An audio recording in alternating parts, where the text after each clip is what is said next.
आखिर क्यों मनाई जाती है नाग पंचमी? क्यों स्त्रियां नाग पंचमी पर नाग देवता की पूजा करती हैं? इस साल नाग पंचमी कब है?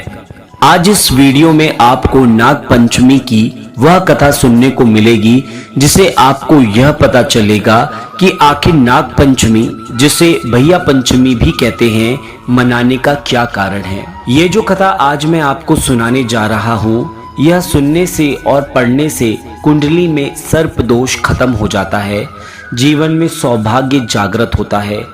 इसलिए इस कथा को जरूर सुनिए। इस वर्ष नाग पंचमी 9 अगस्त शुक्रवार को मनाई जाएगी।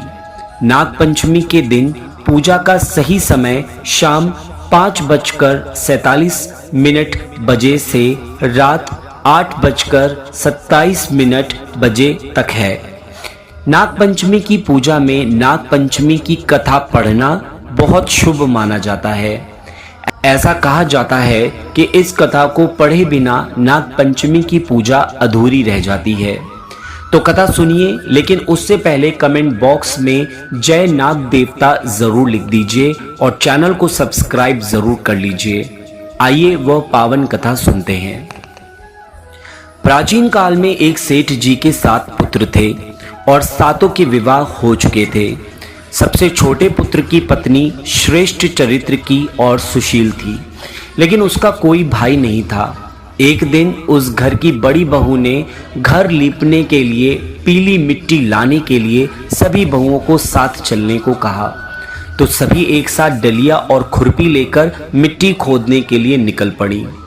जब बहुएं मिट्टी खोद रही थीं, तभी वहां एक सर्प निकला, जिसे बड़ी बहू खुरपी से मारने का प्रयास करने लगी। यह देखकर छोटी बहू ने उसे रोका और कहा, यह बेचारा निरपराध है। यह सुनकर बड़ी बहू ने उसे नहीं मारा। तब वो सांप एक ओर जाकर के बैठ गया। तब छोटी बहू ने उससे कहा, मैं अभी लौट कर आती हूँ, तुम यहाँ से जाना मत। इतना कहकर वह सबके साथ मिट्टी लेकर घर चली गई और कामकाज में फंसकर सर्प से जो वादा किया था वह उसे भूल गई। उसे दूसरे दिन वह बात याद आई तो वो सबको साथ लेकर वहां पहुंची। सर्प अभी भी उस स्थान पर बैठा था, जिसे देखकर छोटी बहू बोली, भैया मुझसे भूल हो गई, उसकी क्षमा मांगती हूँ। तब सर्प बोला, अच्छा तू आज से मेरी बहन है और मैं तेरा भाई, तुझे मुझसे जो मांगना हो मांग ले। वह बोली, मेरा कोई भैया नहीं है, तुम मेरे भाई बन जाओ। कुछ दिन व्यतीत होने पर वह सांप मनुष्य रूप धारण करके छोटी बहू के घर आया और उससे कहा कि मैं इसका दूर का रिश्तेदार वाला भाई हूँ, बचपन में ही बाहर चला गया था। उसके विश्वास दिलाने पर परिवार के लोगों ने छोटी को उसके साथ भेज दिया। उसने मार्ग में बताया कि मैं वही सर्प हूँ, इसलिए तू डरना मत और जहां चलने में कठिनाई हो वहां मेरी पूंछ पकड़ लेना। छोटी बहू ने वैसा ही किया और इस प्रकार वह उसके घर पहुंच गई। सर्प के घर में धन ऐश्वर्य भरा हुआ था। सर्प के घर के धन ऐश्वर्य को देखकर वह चकित हो गई। इस तरह से वह उसके घर में रहने लगी। एक दिन सर्प की माता ने उससे कहा, मैं एक काम से बाहर जा रही हूं, तू अपने भाई को ठंडा दूध पिला देना। उसे इस बात का ध्यान नहीं रहा और उसने सांप को गर्म दूध पिला दिया, जिससे उसका मुख जल गया। यह देखकर सर्प की माता को गुस्सा आ गया, परंतु सर्प के समझाने पर वह चुप हो गई। तब सर्प ने कहा कि बहन को अब उसके घर भेजना चाहिए। तब सर्प और उसके पिता ने उसे बहुत सा सोना, चांदी, जवाहरात, वस्त्र, भूषण आदि देकर घर पहुंचा दिया। इतना सारा धन देखकर बड़ी बहू उससे जलने लगी और कहने लगी कि तेरा भाई तो बड़ा धनवान है, तुझे तो उससे और भी धन लाना चाहिए। सर्प ने जब ये वचन सुना तो उसने सब वस्तुएं सोने की लाकर दे दी। यह देखकर बड़ी बहू ने कहा, इन वस्तुओं को झाड़ने की झाड़ू भी सोने की होनी चाहिए। तब सर्प ने झाड़ू भी सोने की लाकर दे दी। सर्प ने छोटी बहू को हीरा मणियों का एक अद्भुत हार दिया, जिसकी प्रशंसा उस राज्य की रानी ने भी सुनी और वो राजा से बोली कि सेठ की छोटी बहू का हार मुझे चाहिए। राजा ने मंत्री को आदेश दिया कि उससे वो हार तुरंत ही ले आओ। मंत्री ने सेठ जी से जाकर कहा कि महारानी जी छोटी बहू का हार पहनेंगी, वह हमें दे दो। सेठ जी ने डर के कारण छोटी बहू से हार लेकर उन्हें दे दिया।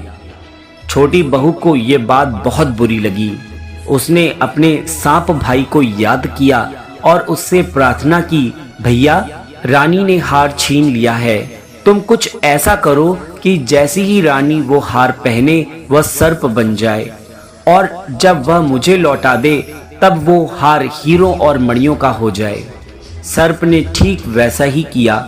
जैसे ही रानी ने हार पहना वैसे ही वह सर्प में बदल गया। यह देखकर रानी चीख पड़ी और डर गई। यह देखकर राजा ने सेठ के पास खबर भेजी कि छोटी बहू को तुरंत भेजो। सेठ जी स्वयं छोटी बहू को लेकर राजा के दरबार में उपस्थित हो गए। राजा ने छोटी बहू से इसका कारण पूछा तो वह बोली, राजन धृष्टता क्षमा कीजिए, ये हार ही ऐसा है कि मेरे गले में हीरों और मणियों का रहता है, और अगर इसे कोई और पहनता है तो ये उसके गले में सर्प बन जाता है। छोटी बहू ने जैसे ही उसे पहना वैसे ही हीरा मणियों वाला वह हार बन गया। यह देखकर राजा ने प्रसन्न होकर उसे बहुत सी मुद्राएं भी पुरस्कार में दिया। उसके धन को देखकर बड़ी बहू ने ईर्ष्या से उसके पति को उसके विरुद्ध भड़काया, जिस कारणवश पति ने अपनी पत्नी के आचरण पर शक किया। तब वह स्त्री फिर से अपने सर्प भाई को याद करने लगी। उसी समय सर्प ने प्रकट होकर कहा, यदि मेरी धर्म बहन के आचरण पर किसी ने संदेह प्रकट किया तो मैं उसे खा लूंगा। यह सुनकर छोटी बहू का पति बहुत प्रसन्न हुआ और उसने सर्प देवता का सत्कार किया। कहते हैं उसी दिन से नाग पंचमी का त्योहार मनाया जाता है और स्त्रियां सांप को भाई मानकर उसकी पूजा करने लगी। इसी कारण इस त्योहार को भैया पंचमी भी कहते हैं। तो आज हमने सुनी नाग पंचमी की कथा और जाना कि आखिर नाग पंचमी क्यों मनाई जाती है। उम्मीद है कि वीडियो आपको पसंद आया होगा। लाइक करिए और चैनल को सब्सक्राइब करके घंटी का बटन जरूर दबा दीजिए ताकि हर वीडियो आप तक सही समय पर पहुंच सके। जय नाग देवता।